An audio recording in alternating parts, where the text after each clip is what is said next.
सोचिए कोई इंसान एक डिजिटल दुनिया में है।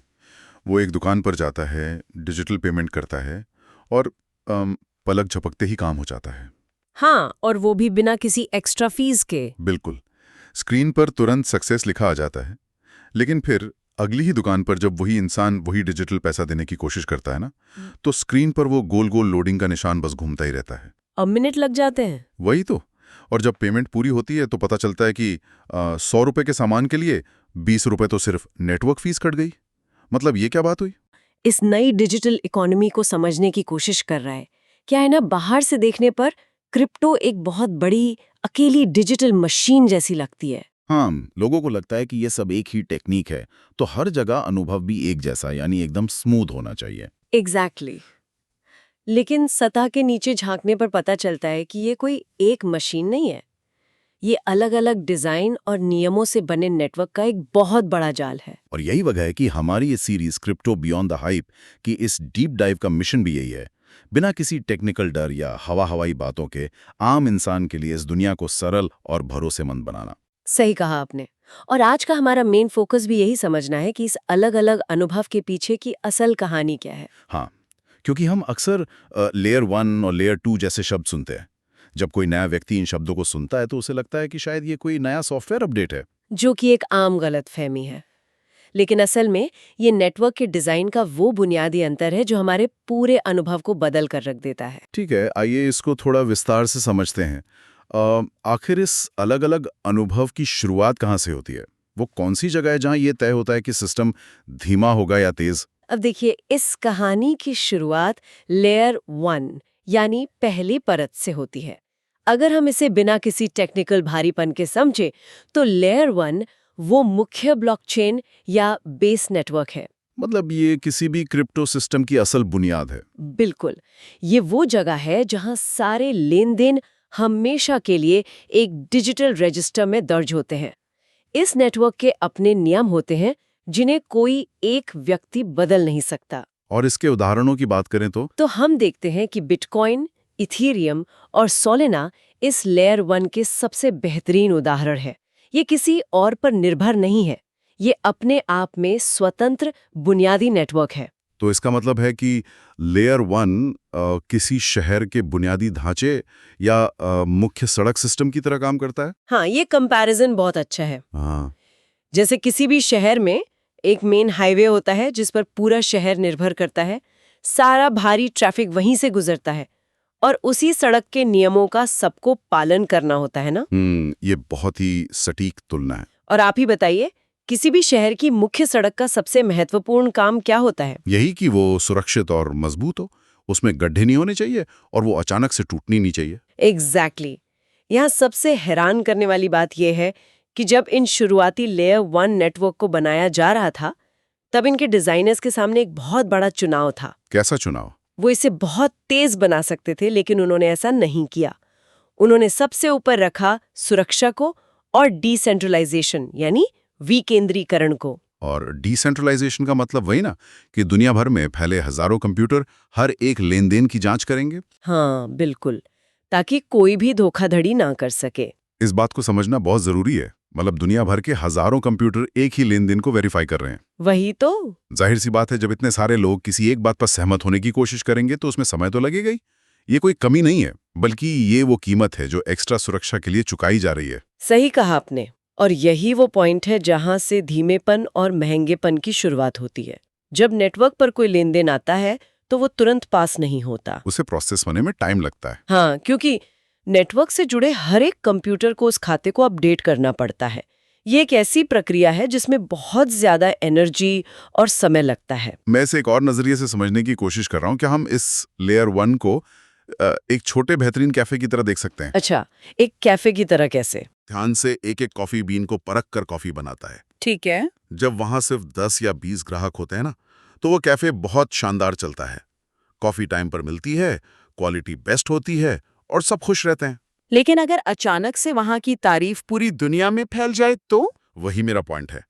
अगर एक ही दिन में पूरे शहर के 50,000 लोग वहां कॉफी पीने आ जाएं, तब क्या होगा? तब वो पूरा सिस्टम पूरी तरह से चरमरा जाएगा। बिल्कुल।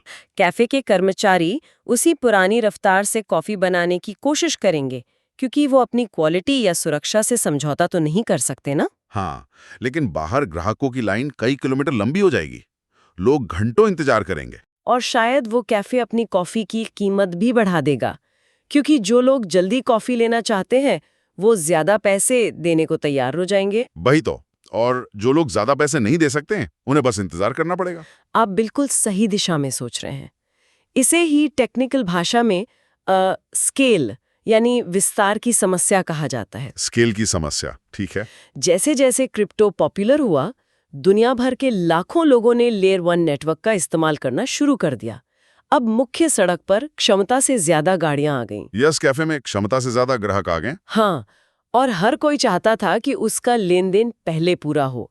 इसलिए नेटवर्क फीस बढ़ने लगी और काम धीमा होने लगा। तो ये बात साफ हो गई कि जब नेटवर्क पर ट्रैफिक बढ़ता है तो वो आम इंसान के लिए महंगा और धीमा हो जाता है। बिल्कुल। लेकिन कोई भी शहर सिर्फ ट्रैफिक जाम के भरोसे तो नहीं चल सकता ना।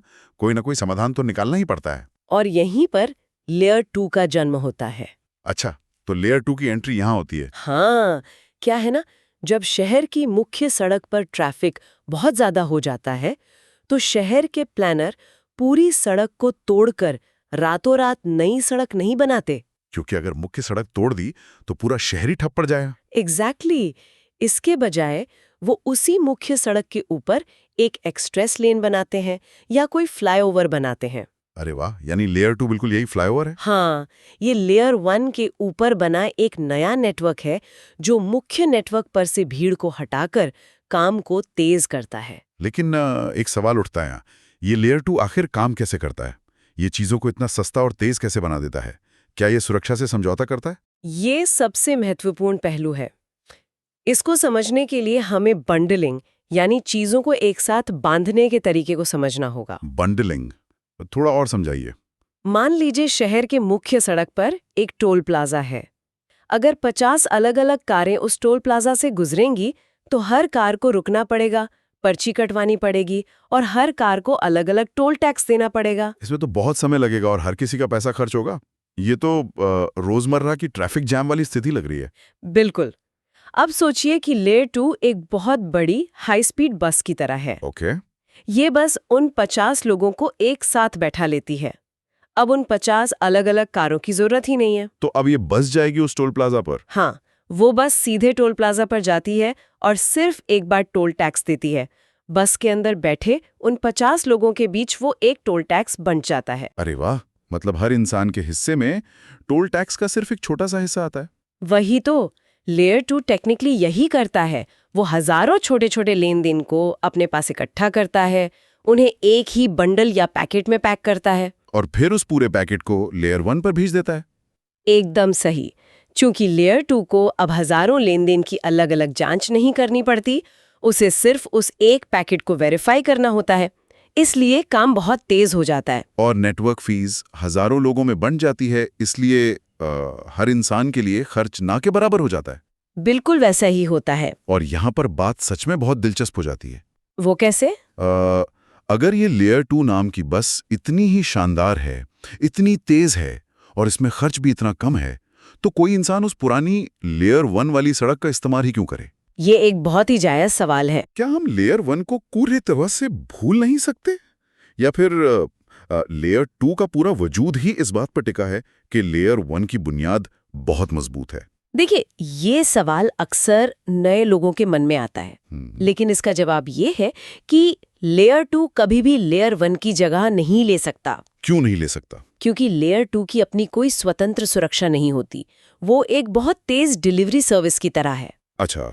एक डिलीवरी सर्विस तभी तेजी से सामान पहुंचा सकती है ना, जब उसके नीचे की सड़कें, शहर के नक्शे और पते सही से काम कर रहे हो। यानी अगर मुख्य सड़क ही टूट गई या वहां कोई बड़ा गड्ढा हो गया तो वो तेज डिलीवरी सर्विस हवा में तो नहीं चल सकती। उसे उस मजबूत जमीन की जरूरत तो पड़ेगी ही। बिल्कुल। लेयर 2 पर चाहे जितने भी लेन देन हो जाएं, उनका अंतिम हिसाब किताब लेयर 1 पर ही दर्ज होता है। मतलब फाइनल एंट्री वही होगी। हाँ, लेयर 1 वो अदालत है जहां अंतिम फैसला सुनाया जाता है और जिसे दुनिया का कोई भी हैकर आसानी से बदल नहीं सकता। लेयर 1 अटूट भरोसा देता है और लेयर 2 उसी भरोसे के ऊपर सुविधा देता है। तो हम कह सकते हैं कि दोनों एक दूसरे के बिना अधूरे हैं। एकदम सही समझे आप। ये बहुत ही स्पष्ट तस्वीर पेश करता है। अब हम उस मुद्दे पर लौटते हैं जो रोजमर्रा के इस्तेमाल में सबसे ज्यादा महसूस होता है, महंगा बनाम सस्ता और धीमा बनाम तेज। ठीक है। जब अलग अलग नेटवर्क डिजाइन किए जाते हैं तो उनके काम करने का तरीका इतना अलग क्यों महसूस होता है हमें? इसे समझने के लिए हमें ये मानना होगा कि हर लेयर 1 नेटवर्क का अपना एक अलग पर्सनालिटी यानी व्यक्तित्व होता है। इसे हम डिजाइन चॉइसेस कहते हैं। डिजाइन चॉइसेस मतलब बनाने वाले ने क्या तय किया? हाँ, कुछ नेटवर्क ऐसे बनाए गए हैं जो सुरक्षा को लेकर किसी भी तरह का कोई रिस्क नहीं लेना चाहते। मुझे लगता है कि हम इसकी तुलना एक बहुत ही व्यस्त अंतर्राष्ट्रीय हवाई अड्डे यानी इंटरनेशनल एयरपोर्ट से कर सकते हैं। हाँ, एयरपोर्ट का उदाहरण बहुत बढ़िया रहेगा। जैसे जब कोई इंसान इंटरनेशनल फ्लाइट लेता है तो सुरक्षा बहुत कड़ी होती है। पासपोर्ट की कई बार जांच होती है, जूतों को उतारकर एक्सरे मशीन में डालना पड़ता है, और हर एक बैग की बारीकी से चेकिंग होती है। इस सब में बहुत समय लगता है। वही तो, ये सब बहुत धीमा होता है और एयरपोर्ट की सुविधाएं भी कितनी महंगी होती हैं। और ये सब झंझट कभी-कभी झुंझलाहट पैदा करता है ना? बिल्कुल करता है यार। लेकिन जब वो इंसान हवाई जहाज में बैठता है तो उसे ये गहरा भरोसा होता है कि वो दुनिया के सबसे सुरक्षित सिस्टम से होकर गुजरा है। हाँ, उसे पता होता है कि कोई भी खतरा उस फ्लाइट में नहीं आ सकता। एक पुराना और मजबूत लेयर 1 नेटवर्क भी ऐसा ही है। वो हर डिजिटल पासपोर्ट को, हर डिजिटल बैग को हजारों बार चेक करता है। बहुत ही उम्दा उदाहरण है ये। और इसके विपरीत अगर हम देखें तो कुछ नए नेटवर्क ऐसे डिजाइन किए गए हैं जो एक तेज रीजनल ट्रांसपोर्ट सिस्टम या लोकल मेट्रो की तरह काम करते हैं, जहां उतनी चेकिंग नहीं होती। हाँ, उनका मुख्य फोकस ये होता है कि लोगों को कितनी जल्दी एक जगह से दूसरी जगह पहुंचाया जा सके। ठीक है। वो सुरक्षा रखते हैं, लेकिन वो अंतर्राष्ट्रीय हवाई अड्डे जितनी कठोर जांच नहीं करते, ताकि रफ्तार बनी रहे। और अगर लेयर 2 की बात करें तो वो कैसा लगता है इस उदाहरण में? लेयर 2 ऐसा लगता है जैसे इंटरनेशनल एयरपोर्ट के बाहर चलने वाली कोई बहुत तेज शटल बस हो। ओहो, जो एक टर्मिनल से दूसरे टर्मिनल तक ले जाती है। एग्जैक्टली। वो बस यात्रियों को तेजी से पहुंचाती है बिना हर बार पासपोर्ट चेक किए, क्योंकि उसे पता है कि यात्री पहले ही एयरपोर्ट की मुख्य सुरक्षा से गुजर चुके हैं। अरे वाह, ये तो बहुत ही लॉजिकल है। तो अगर हम इसको बड़ी तस्वीर से जोड़कर देखें ना, तो हमें ये समझना होगा कि तकनीक की इस दुनिया में कोई भी एक परफेक्ट या जादुई समाधान नहीं है जो सब कुछ एक साथ कर सके। मतलब कोई ऐसी मशीन नहीं जो सब में बेस्ट हो। बिल्कुल नहीं।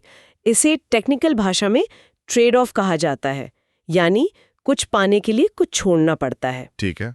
अगर किसी को बहुत ज्यादा स्पीड और एकदम मुफ्त लेन देन चाहिए तो उसे डिजाइन में कुछ ऐसे समझौते करने होंगे जो शायद उस स्तर का डिसेंट्रलाइजेशन ना दे जो एक धीमे और महंगे नेटवर्क में होता है। मतलब कि कोई एक सिस्टम पूरी तरह से खराब या दूसरा पूरी तरह से अच्छा नहीं होता। बिल्कुल नहीं।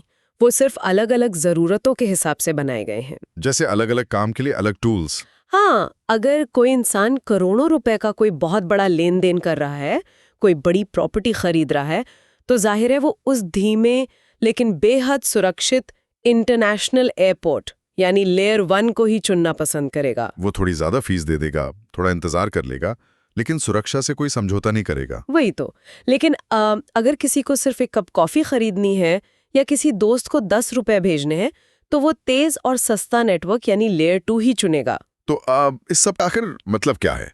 अगर हम इस पूरी टेक्निकल बहस को आम इंसान की जिंदगी से जोड़कर देखें। हाँ, बताइए। सच्चाई यह है कि लोग इन लेयर्स या ब्लॉकचेन के आर्किटेक्चर के बारे में इतना सोचना ही नहीं चाहते। ये बात तो है। जब कोई इंसान इंटरनेट बैंकिंग से पैसे भेजता है या मैसेजिंग ऐप पर कोई तस्वीर भेजता है, तो क्या वो कभी बैठकर सोचता है कि इसके पीछे कौन सा सर्वर काम कर रहा है? बिल्कुल नहीं सोचता। वो डेटा किस फाइबर ऑप्टिक केबल से होकर गुजर रहा है, इससे उसको क्या मतलब? आम लोग बस ये चाहते हैं कि बटन दबाते ही मैसेज चला जाए और पैसे तुरंत पहुंच जाएं। हाँ। क्या ये पूरी टेक्निकल कहानी असल में इंसानी उम्मीदों और यूजर एक्सपीरियंस की कहानी नहीं बन गई है? ये एकदम सटीक निष्कर्ष है। शुरुआती दौर में जब ये टेक्निक नई थी, तो इससे जुड़ने वाले लोग ज्यादातर टेक्निकल एक्सपर्ट या इस विचारधारा से प्रेरित लोग थे। उन्हें वो धीमापन परेशान नहीं करता था। नहीं, उन्हें वो जटिलता परेशान नहीं करती थी। उन्हें ये देखकर खुशी होती थी कि वो एक नए डिसेंट्रलाइज्ड सिस्टम का हिस्सा है।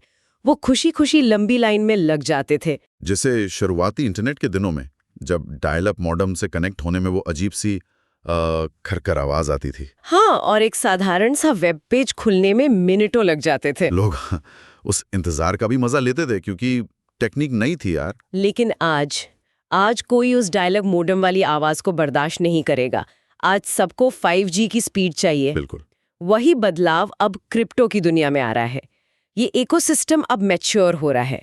आम लोग ब्लॉकचेन की जटिलताओं में नहीं उलझना चाहते। वो तो बस ऐसे ऐप चाहते हैं जो फोन में डाउनलोड हों और बिना किसी सिरदर्द के काम करें। एग्जैक्टली यानी वो नहीं चाहते कि हर बार पेमेंट करते वक्त उन्हें याद दिलाया जाए कि वो किसी भारी भरकम लेयर 1 पर काम कर रहे हैं और उन्हें इतनी फीस देनी पड़ेगी। तो आगे क्या होने वाला है? यही कारण है कि भविष्य किसी एक अकेली ब्लॉकचेन का नहीं है जो सारे काम खुद कर ले।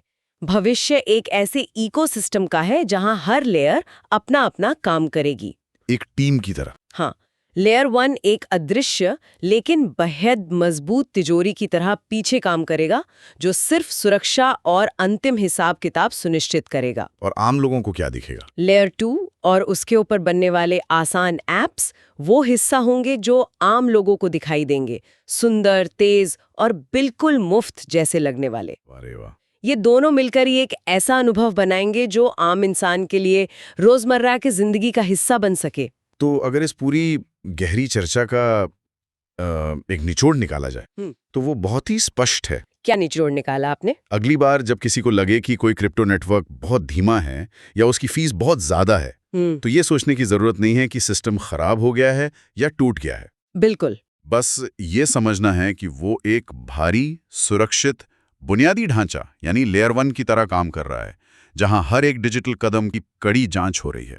सही कहा। और अगर कोई नेटवर्क बहुत ही तेज, स्मूथ और सस्ता लगता है, तो ये मान लेना चाहिए कि वो लेयर 2 जैसी कोई सर्विस लेयर है जो उसी मजबूत बुनियाद के ऊपर सिर्फ सुविधा देने के लिए बनाई गई है। हाँ, जहाँ लेयर 1 मुख्य सड़क है और लेयर 2 उस पर बनी एक्सप्रेस लेन है। दोनों का अपना महत्व है और दोनों मिलकर ही इस डिजिटल दुनिया को पूरा करते हैं। ये इसे देखने का सबसे शांत और सही नजरिया है। ये अलग-अलग अनुभव किसी अव्यवस्था का नतीजा नहीं है, बल्कि ये बहुत ही सोच समझकर इंसानी जरूरतों को ध्यान में रखकर किए गए डिजाइन के चुनाव हैं। तो दोस्तों, आज की इस डीप डाइव में हमने ये समझा कि डिजिटल दुनिया की सपा के नीचे आखिर चल क्या रहा है। हमें उम्मीद है कि इस जानकारी के बाद जब भी लोग अलग अलग नेटवर्क का अनुभव करेंगे तो वो उलझन में नहीं पड़ेंगे, बल्कि उसके पीछे के साइंस को समझ पाएंगे। मुझे भी यही उम्मीद है। अगर किसी श्रोता को इस डीप डाइव से लेयर 1 और लेयर 2 का ये फर्क आसान भाषा में समझ आया हो तो इस चर्चा को लाइक जरूर करें, इस सीरीज को सब्सक्राइब करें और उन दोस्तों के साथ शेयर करें जो बिना किसी हवाई बातों के टेक्निक की असलियत को समझना चाहते हैं। और हाँ, आप लोग कमेंट करके ये भी बता सकते हैं कि अगली बार आप किस विषय पर इसी तरह सरलता से चर्चा सुनना चाहेंगे। बिल्कुल, लेकिन जाने से पहले हर बार की तरह एक विचारणीय सवाल छोड़कर जाते हैं। आज का सवाल क्या है? आज हमने देखा कि लेयर 2 कैसे मुख्य नेटवर्क की जटिलताओं को छुपा के काम को आसान बना रहा है। लेकिन सोचिए, विकास का ये पहिया यहीं तो नहीं रुकेगा ना? नहीं, ये तो आगे बढ़ता ही रहेगा। हाँ, तो अगर टेक्नोलॉजी इसी तरह काम को आसान बनाती रही तो क्या भविष्य में लेयर 3 या लेयर 4 जैसा कुछ आएगा?